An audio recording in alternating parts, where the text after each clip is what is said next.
Lord hallelujah. बरो दीस मागता समेस्तांक. Good morning. आज देवाच्या उतार आज आमी नियाळ करता एक वाक्याचेर. हे जावन आसा माथ्येव वांजेल 18 अध्याय 10 वाक्य.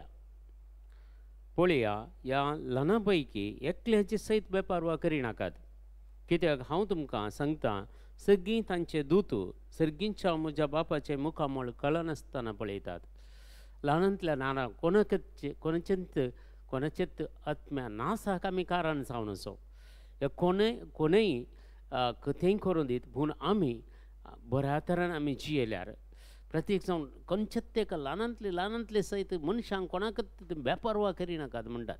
देखून जायते जाण आज काल पातकां कारण जातात. हेरांक पातकां तुमींत पातकांत पडल्यार तुमच्यांत मात्र नास जावचें. हेरांक आमी पातकां कारण जाल्यार हेरांक आमी हेरांचे आत्मे नास जावचे. देखून असले संगती आज जेजू आमकां सांगता, कोणाकच वायटाक घालूंक पळयनाकात, कोणाकच पातकां कारण जायनाकात.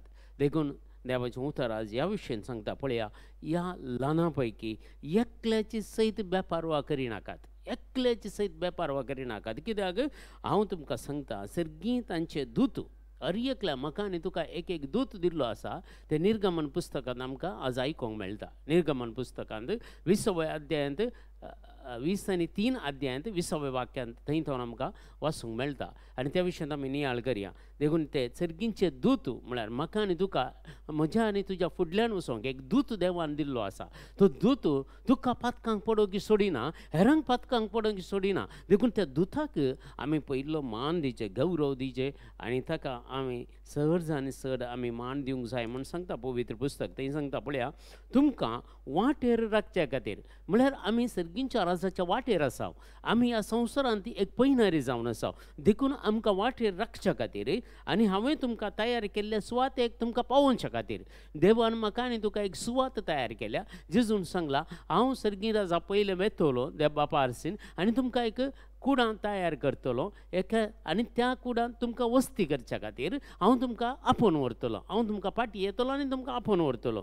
देखून हें उतर आमकां सांगता, तुमकां वाटेर राखचे खातीर हांवें तुमकां तयार केल्ल्या त्या सुवातेक तुमकां पावोवच्या खातीर एक हांव एका दुताक तुमचे मुखार धाडटलो. देखून आमकां एक राखून बुडवो म्हूण आसा. हर एकल्यांक आमी पयलें ते एक कंथारी करताले. हर एका मागणें जाल्या उपरांत राती आमी तेर्स जाल्या उपरांत एक कंथार करचाल, राखून बुडव्या म्हज्या म्हणून. ही राखून बुडवो देवान म्हाका आनी तुका दिला.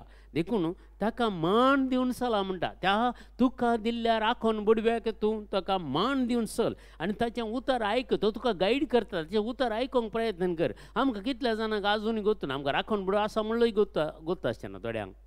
आमी जियेता त्या राखण बुडयाक मानिना, गौरवण्या खंयचेय ना. त्या राखण बुडयार केदाळाय मागिना. आमी आमच्या ल्हान भुरग्यांक करता पळय, तांच्या राखण बुडया कडेन मागोंक शिकयचे. आनी तो राखून बुडवो पळया, ताचें उतर तुमी आयकया. ताका अविधेय जायनाकात. ताका अविधेय जायनाकात. तुमच्या राखण बुडव्याक तुमी अविधेय जायनाकात. अविधेयपण तो भोगसूचो ना. एक अविधेयपण त्या राखण बुडयाक आमी अविधेयपण केल्यार, ह्या त्या राखण बुडयाचे आमी केअरलेस केल्यार, तो तुका आनी म्हाका राखोंक शकचो ना. मागीर तो म्हाका आनी तुका सोडून वेतलो, कालें करतलो ते जाला. तो पळया, देवाचें उतर क्लियर सांगता, ताका मान दिवन चला, ताचें उतर आयका. ताका अविधेय जायनाकात. अविधेय तो भोगसूचो ना, कित्याक म्हजें नांव ताचें थंय आसा. त्या बुडव्या थंय देवाचें नांव आसा. देवाच्या नांवान देवान ताका धाडलेलो म्हाका आनी तुका राखोंक, म्हाका आनी तुका सांबाळूंक, ह्या संवसाराच्या सर कोठेपणांतल्या म्हाका आनी तुका राखोंक, पातकां पडना अशें राखोंक, आनी देवान बसयल्या त्या गांवाक हांवें आनी तुवें पावोंक, ती वाट दाखोवंक तो राखण बुडवो म्हाका आनी तुका आसा. आज देखून हे उतार सांगता, एक ल्हानांतल्या ल्हानाक तुमी बेपारवा करिनाकात. देखून हर एकल्यांचो आमी मोग करूंक आसा. हर एकल्यांक आमी तांकां बचाव करूंक आसा. हर एक कोणी आमकां मेळटा, आयच्या दिसा कोण आमकां मेळटा, तांकां एक सुवार्ता परगट करया. आज खंयचे म्हण एक तांच्या जिवितांत एक उतार परगट करचें भाग तुका आनी म्हाका देव फावो करतलो. खंडीत जावन इतलें सांगीत राखून बुडवो तुजें सांगता आसा. पळया, कित्याक म्हजें नांव ताचें थंय आसा.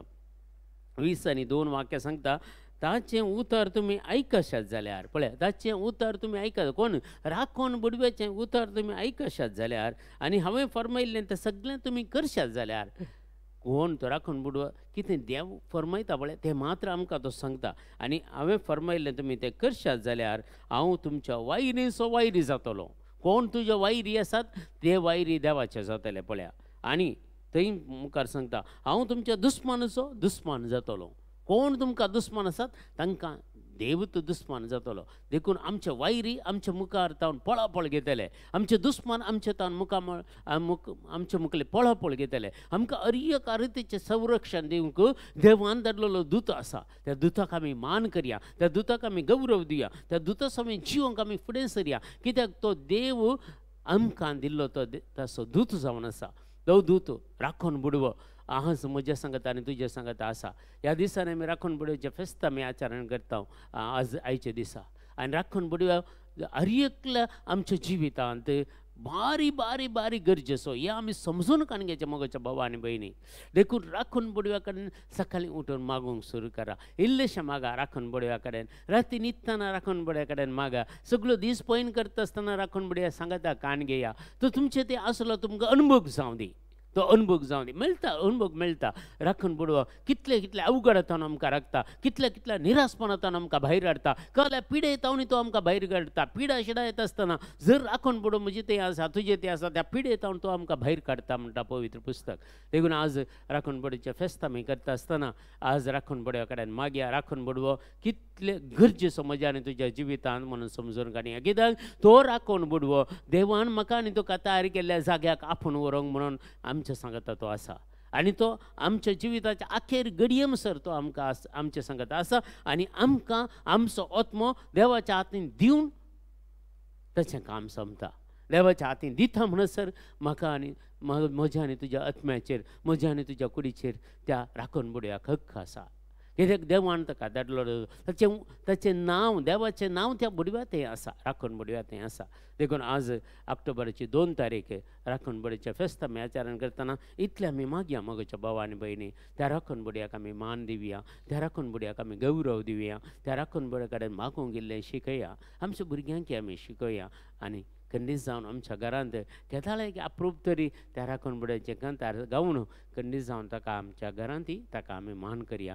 ह्यो आयचो दिसो संदेश जावन आसा. राखून बुडवो तुका देवान दिल्लो आसा. तो राखून बुडवो कोणाचीच बेपारवा करिना. या कोणाकच पातकां घालूंक सोडिना. तुकाय पातकां पडून तो सोडिना. तुज्या वाटेर तो राखून व्हरता. तुका सर अवघडांतले भायर काडटा. तुका निरासपणांतले भायर काडटा. तुका पिडे शिडेंतले भायर काडटा. आनी तो राखून बुडो तुज्या जिवितांत सदांच ह्या संवसारांत तो आसता म्हणसर हाका तुका व्हरून देवाच्या हातीन पावयता म्हणसर ताचें काम निरंतरी म्हज्या आनी तुज्या जिवितांत चलता. देखून त्या राखून बुडव्याक आमी आज गौरव दिवया. मान करया. आमच्या राखून बुडव्याक खंडीत जावन आज तें फेस्त आचरण करता आसतना आमच्या राखून बुडव्यांक आमी गौरव दिया नमान करया. हेंच आज आमी मागया. तर सुमयान शिकले मागले आमी सांगता म्हणया आमच्या बापा सर्गीच्या तुजें नांव पवित्र जावं. तुजें राज आमकां येवं. तुजी कुशी सर्गार जाता तशी संवसारांत जावं. आमचो दिसपडतो ग्रास आज आमकां दी. आनी आमी आमचेर चुकलेल्यांक बक्षिता तशें आमची पातकां बगोस.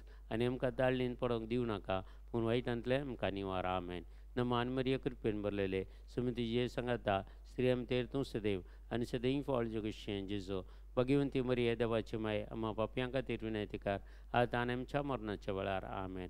महिमा बापाक आनी पुताक आनी पवित्र आत्म्याक तसो आदीं तसो आतां आनी सदां सर्वता. आमेन. तुमकां सगल्यांक बरो दीस मागता. हो सगळो दीस खंडीत जावन बऱ्यान करसूंक आनी फेस्त आचरण करूंक आज विनवणेचो दिसूय आसा. आज नॅशनल इंटरसेशन डे. हें सगळें आमकां सांगता म्हणून मागोंक की देव आमकां समेस्तांक कृपा लाभूं दी म्हणून मागता. तुमकां समेस्तांक देव बरें करूं.